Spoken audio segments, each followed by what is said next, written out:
if we did call you right back, it's because we knew you weren't complaining about a pothole. Those calls aren't called back as swiftly. It's a wonderful day for the city of Toledo and for all the many partners who helped bring us to where we are. Foolishly, I believe I'm going to start thanking some people knowing that I am going to leave others out, and so I should stop myself while I have this thought, but I can't. I want to mention Peter Uvagi, who's here up front in the second row. He is, our Congresswoman Marcy Kaptur just referred to him as the father of East Toledo, and for many years served on city council. When his most recent time on city council, he represented this part of Toledo, and he was here on that day when we broke ground, and I'm glad that he's here today for the ribbon cutting. I see Alex Johnson from Midwest Terminals, and Dean Monsky from RGP, Thomas Winston from the Port Authority. So many, here I go, I'm going to leave people out, but so many. Jobs Ohio, wonderful partners, helped us get to where we are. Site Selection Magazine has been giving out what it calls the Governor Cup since the 1880s, believe it or not. Now, it wasn't always called Site Selection Magazine, and their award wasn't always called the Governor's Cup, although I suspect Mr. DeWine enjoys that name. But it's the same publication, and it's the same award, and they've been giving it out for 130 years. It really is the gold standard for cities and states to compete for when it comes to investment and economic development. And for 130 years, Toledo has been competing for that award. In the last several years, we've always been in the top 3, top 5, top 10. But in 2020, we won the Governor's Cup. And what that is okay, thank you. So we are the #1 city in the entire country in new business development. Not just #1 in Ohio, not just #1 among cities that start with the letter T, although we are also ahead of Tacoma and Tulsa, but #1 in the entire country. This is not an award you apply for. This isn't an award that you can lobby for and schmooze the committee. This is just a raw calculus equation of square feet developed divided by dollars invested, probably with some square root in there also. But in other words, it is a absolutely objective calculation of how much investment's going on. And of all the years for Toledo to win this award, we won it in the middle of a pandemic. And that speaks to the character of our city and the resilience of our citizens. Well, I suppose it was in Hamlet that we learned that we always know who we are, but we never know who we're going to become. I think that was Hamlet. It was Ophelia, so yes, that was Hamlet. We always know who we are, but we don't know what we're going to become. And that's true. That's been true in the almost 200-year journey of our city. There have been times that we have made glass. There have been times that we brewed beer and made horse carriages and built automobiles and transmissions and parts for the lunar landing program. We've done it all. We couldn't have known when this area was a swamp, as it was hundreds of years ago, that one day we would be doing these things. But we've become that because of what is always inherent in the character of a Toledoan, and that is resilience, grittiness, hard work, and the ability to innovate.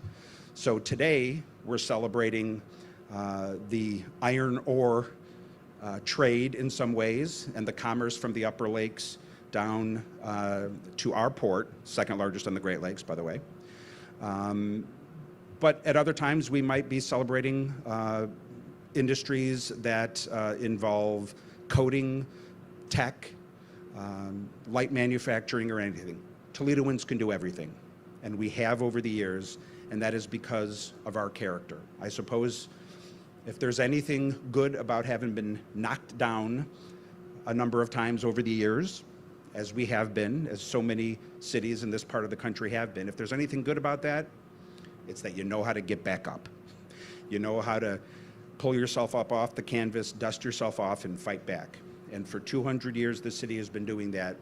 And because of that character and that attitude, we here today celebrate another victory, a victory that has helped us win this award and is going to sustain our economy as we build for the future. I'm happy just to be a small part of it, representing the citizens of Toledo. Thank you for your investment and your hard work, and congratulations for all that you've done and all that you will do for our city. Thank you.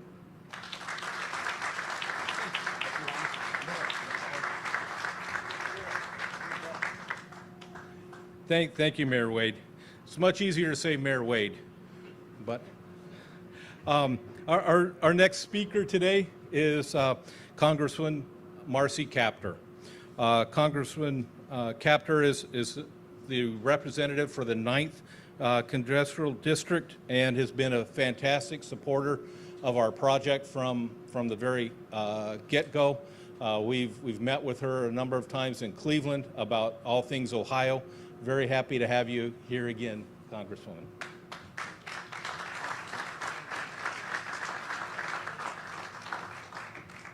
Lorenzo, Cliff, Patrick, all those who are representing Cleveland Cliffs here today, this is such an important day, not just for Toledo and Ohio, but for America. Thank you so very much for Cleveland Cliffs' commitment to the United States of America, to our steel production capacity, and understanding what it means to be the greatest nation in the world. Thank you.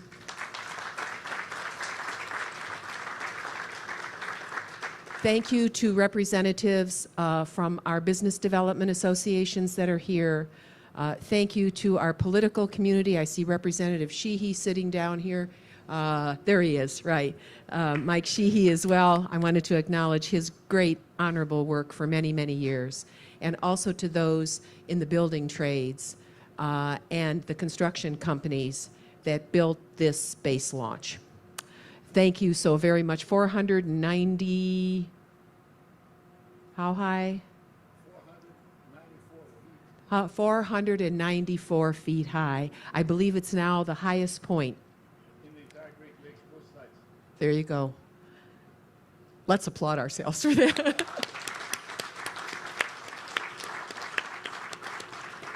Through the cold winds and the icy weather, through the pandemic, Lorenzo Gonsalves promised us we would be dedicating, Governor, this site at this time, and the schedule was met.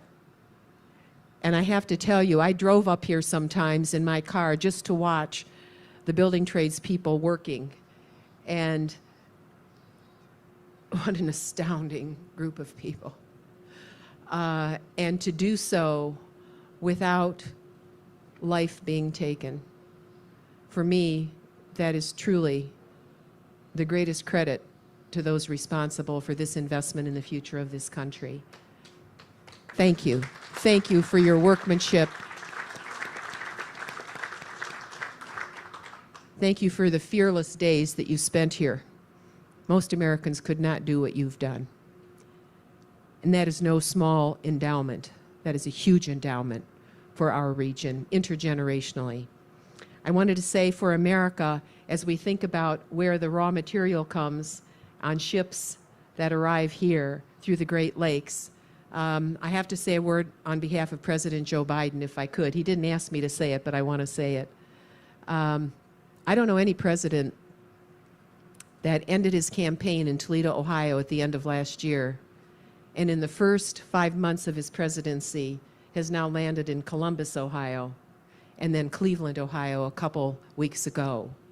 We're in his sights. And we have just received the budget from the president in the Congress this past week. And for a very important node in the manufacturing genius of this country, the Sulaks, the president has asked for $480 million.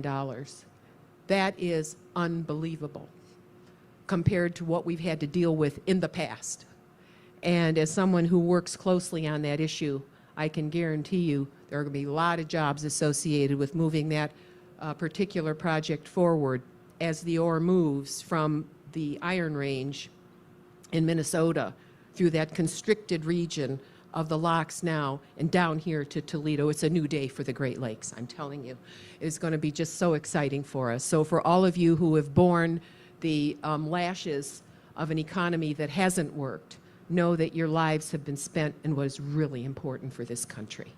It's important for industry, and it's important for the security of the country. And you've been a part of this great story. So you should be very proud as you leave here today that you never gave up, that you were there for America when she most needed you. The last thing I want to say is that I am so honored to be a part of this effort. I'm old enough to remember when this was the Chevron site years ago, and we lamented the fact that it closed as we watched American industry disappear before our eyes. We have lived it.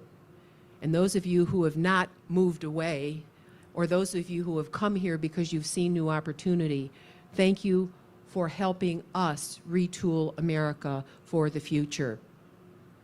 I know that Lorenzo has a slideshow, and I've seen it, about the competition we face globally. It is very serious, and it is very unfair. And as we celebrate today, we know that a nation like China purposefully is making 4 times as much steel as the world consumes in a year. And then she strategically dumps it. She is investing strategically in Latin America, which is Lorenzo's home, on the nuclear front, and we should be competing there more effectively than we are. But we really are in a race for the kind of country we are versus the competition. And I want to thank you, Lorenzo. You didn't have to do this with your life. You have built a company that was really tattered, and you've built it back in Cleveland, Ohio, and in Toledo, Ohio, and in all the mills that you operate. Thank you for helping America be all it could be as we enter the 21st century. God bless you all. Thank you.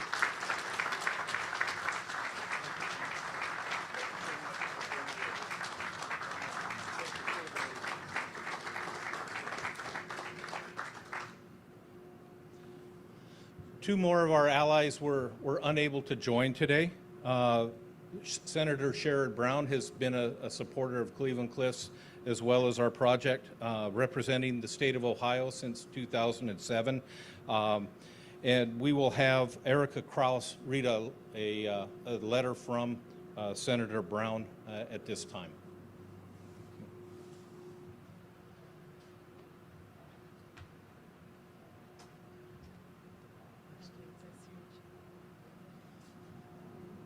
Thank you, everyone. Mr. Gonsalves, please allow me to extend my congratulations as we celebrate the ribbon cutting of the Toledo Direct Reduction Plant. This day was made possible thanks to Cleveland Cliffs' commitment to Toledo, the hundreds of Ohio workers who built this facility, and the United Steelworkers who make Ohio's manufacturing workforce the best in the nation. Ohio workers and manufacturers can compete with anyone in the world if they have a level playing field. That's why I'm fighting for trade policy that supports Ohio steelworkers and companies like Cleveland Cliffs. I'm committed to making sure that we support this facility by enforcing our laws and holding accountable any of our competitors that try to cheat the rules. This facility represents the future of American steel. It is creating new, good union jobs where Ohio workers can earn a living wage and have dignity at work. Toledo was built on American manufacturing, and the opening of this facility continues that proud Ohio tradition. Thank you for your leadership, your work to make Ohio a leading steel producer. I look forward to seeing all that Cleveland Cliffs and American steel workers will do to ensure that Ohio remains one of America's leading manufacturing states. Sincerely, United States Senator Sherrod Brown.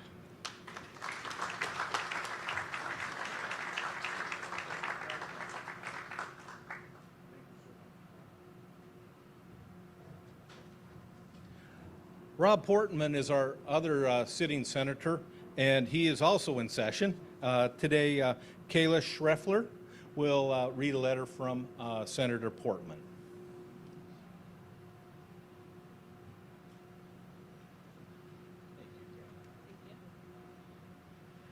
Good morning, everyone, and thank you so much for having me. I know the senator really wishes he could be here today. I just have a brief note I'll read from him. Oh, okay. Thank you. Dear friends, congratulations on the opening of Cleveland Cliffs' first direct reduction plant in Toledo, Ohio. I extend my warmest welcome to those gathered for the ribbon-cutting ceremony, and I applaud the outstanding dedication of all involved in reaching this milestone. The commitment that Cleveland Cliffs demonstrates to Ohio through its continued investment in the region is commendable. Please accept my best wishes as you celebrate, and keep in touch. Sincerely, United States Senator Rob Portman.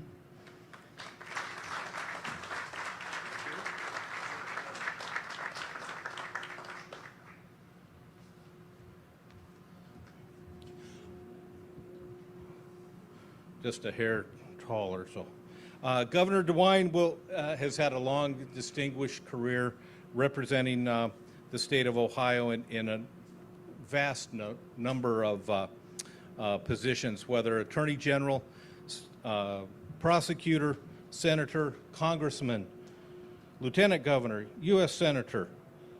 You did really good, Governor DeWine.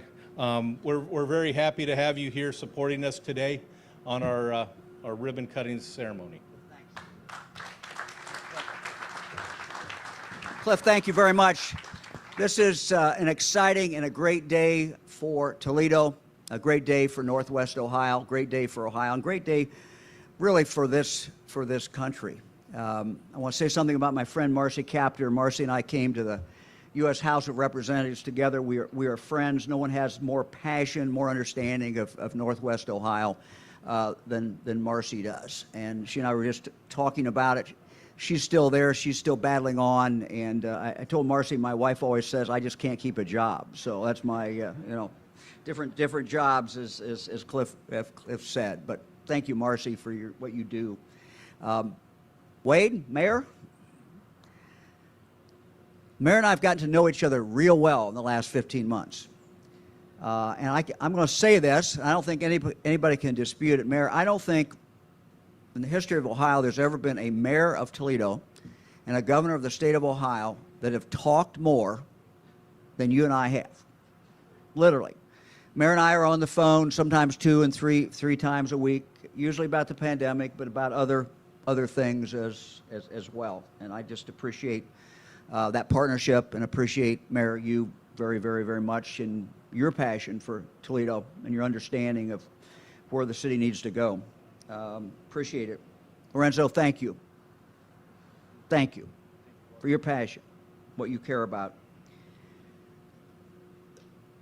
What we're seeing today shows that manufacturing, steelmaking, the steel industry, all are alive and well in Northwest Ohio and the state of Ohio. This is a very, very good day.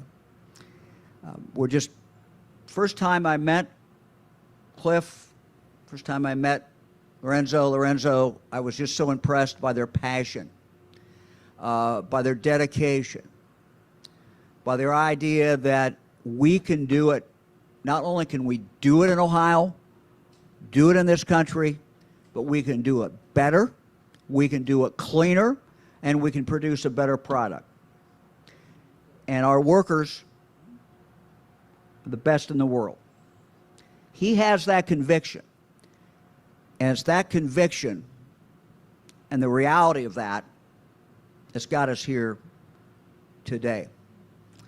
Now, they put over $1 billion with a B dollars into this.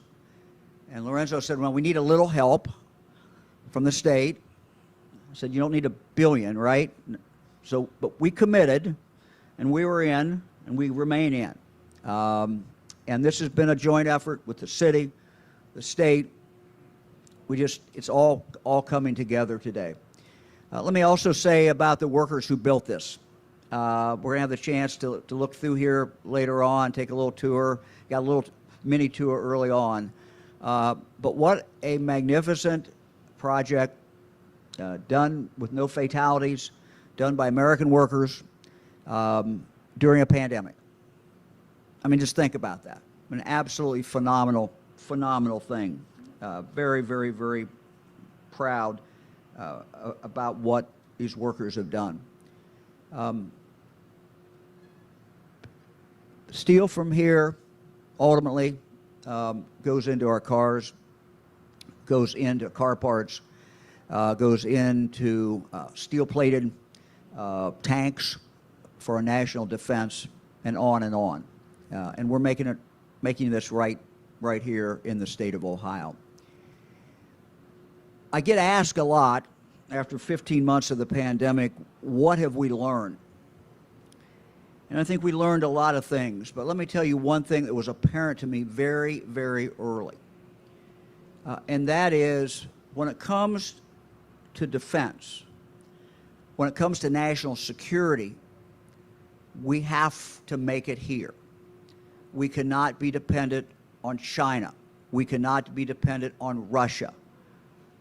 What we're seeing today is a testament to that belief.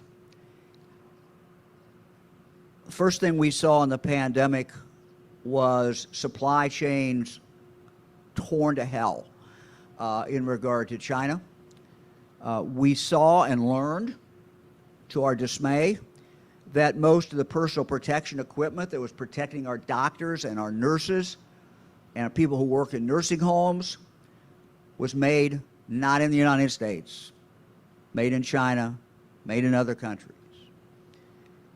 And I'll spare you what we went through and what our hospitals went through, but we never want to see that again. We are now making, thanks to Ohio workers, Ohio manufacturers, we are making some of that PPE now in Ohio that we did not make before. And I know that Lorenzo will talk about this, because he and I have talked about this in the past and with Marcy, but our ability to make this here all the way through, not be dependent on something coming out of Russia, not being dependent on something coming out of China, is absolutely essential to the future of this country. So manufacturing is alive and well in Ohio. We care about it. It's in our DNA. I looked up the history of the Cliffs. I knew a little bit about the Cleveland Cliffs, but I found that they were founded 100 years before I was even born. So this is an Ohio company, but under Lorenzo and his team, they've taken it to a completely different level. They have transformed a company that had a great, great history, and they've taken it and made it into a company that is about our future here in Ohio. So when I found out about this event, I said, yeah, I want to be here. I'm proud to be here representing all the people of the state of Ohio. This is what we need in Ohio. This is what we can do with our workers. This is what we can do with our passion and our drive and our energy. Manufacturing is in our DNA in Ohio. It is alive and well, and steelmaking is alive and well. And this is a very, very happy day for this governor and for the state of Ohio. Thank you.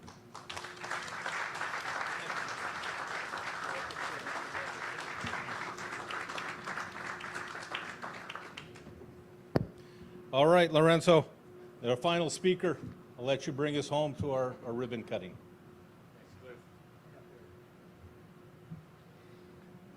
Good morning. Pleasure to be here.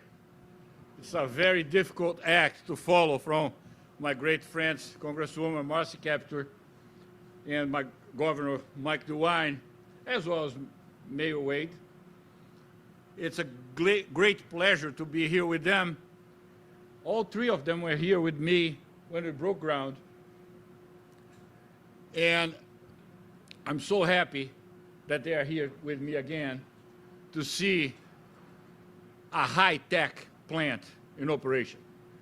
This is technology. We need to start here in the United States to start calling a spade a spade. This is not an app. This doesn't work out of an iPhone. We are building things. We are building things that we need.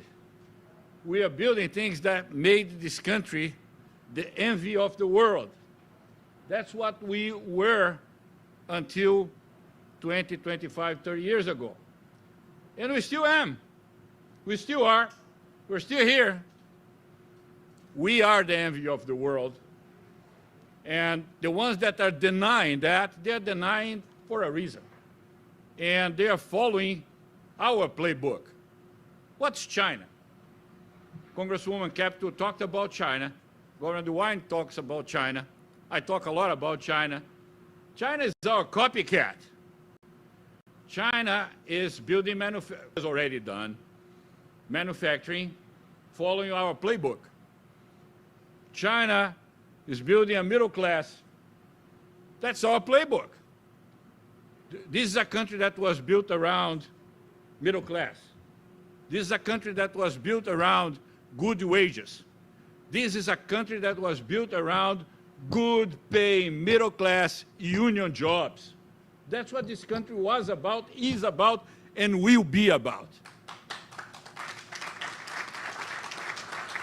Because we are not going to win. We are winning. And they are watching from the other side of the world, and they are seeing what we're doing. So what we're doing, when people are talking about, let's go green, let's be environmentally friendly, that's our response. And we start breaking ground in this place 3 years ago. This place is green. The smoke that you see in the smokestacks is not smoke, it's steam, it's water, H2O. There's no pollution out of this plant. We use natural gas to reduce iron. What's natural gas? Natural gas is another form of something that people talk a lot about, but they have no idea what it is. Hydrogen. Natural gas is CH4. There's a lot of hydrogen in natural gas. So the direct reduction process that we have here in place is the environmental response to the challenges of pollution. We are producing steel in this country in the most environmentally friendly way possible that will ever be accomplished through the rest of the world. They need, they meaning China, Europe, Japan, South Korea, Brazil, keep going. They will need another 20 to 30 years just to catch up with what we have here. But in 20 years, Cleveland-Cliffs and the steel industry in the United States will be 40 years ahead of them, because we're not stopping. We have a lot more in store. When the governor talks about the ingenuity of the American worker, this is a testament for that. We had to be resilient, and we had to be creative to finish this plant. We were faced with a pandemic that at the time that the pandemic hit, we did not know what to do because it was new for everybody, including for us. And I was on the phone with Governor DeWine, and I can't thank Josh Rubin enough for facilitating. Where's Josh? Josh is here somewhere. For facilitating that and putting me in touch with my good friend Mike DeWine to let him know that we can't stop. We need to continue to produce. Our processes are 24/7. We'll find ways to protect our people, so we did. We kept operating. We developed the protocols that were later adopted by Ohio, by Pennsylvania, by Illinois, by Indiana. We developed those, and we are proud of that. And in places that was impossible to do it because we're here in Toledo, we're in the final stages of commissioning the plant. We had electricians on top, working on top of each other in order to connect wires and finish the installation. We had no choice. We had to stop. And we stopped, and we created the protocols, and we got it done. And it was a long process, but it shows how we can do things through adversity. It all started with myself, Cliff Smith, visiting here with Alex Johnson to this empty site. It all started with our first meeting with the local officials. Pete was there. Where's Pete? Over there. He was there. And then Attorney General DeWine was here And he crashed my meeting. Said, "Can I stay?" I said, "Of course." And he joined, and he was here from the very beginning. And we walked through that, all the way through construction. I would not be here without Terry Fedor. Terry, please, raise your hand. Without Wendell Carter. Wendell's here. Lodeo Combs. Lodeo is here. Without my site manager, process manager, Matt Ray. Where's Matt? Matt's here. Without Nathan Berry. Where's Nathan? Nathan's my safety manager. He was hired in the first batch of 17 employees that we hired, and I came here with Cliff to interview. These are our people. These are Americans. These are the best workers in the world.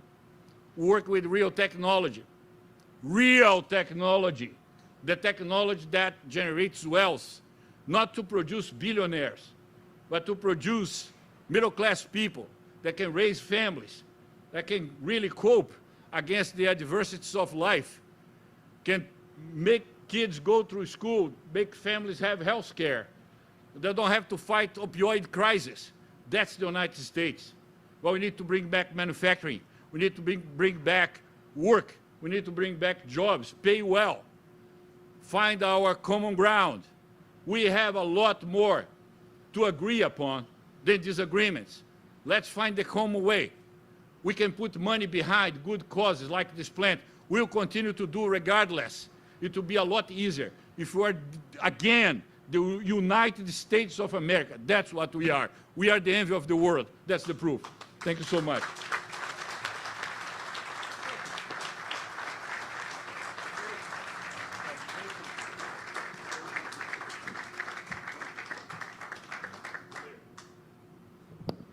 It's always a tough act to follow with Lorenzo. But now I would be remiss, we can't name every business partner we had. Our partner, Alex Johnson, the Port Authority, our landlord, as well as all the building trades that supported us throughout this entire time. I could go on forever, but I think it's time now to move to the actual ribbon cutting. We'll move out to the ribbon cutting, and then we'll let this group of four come back for a press conference, and a lot of us can take a look at the plant or just congratulate each other on a project well executed. Thank you to the Iron Units team for everything that you've done over the last 3 years. Thank you.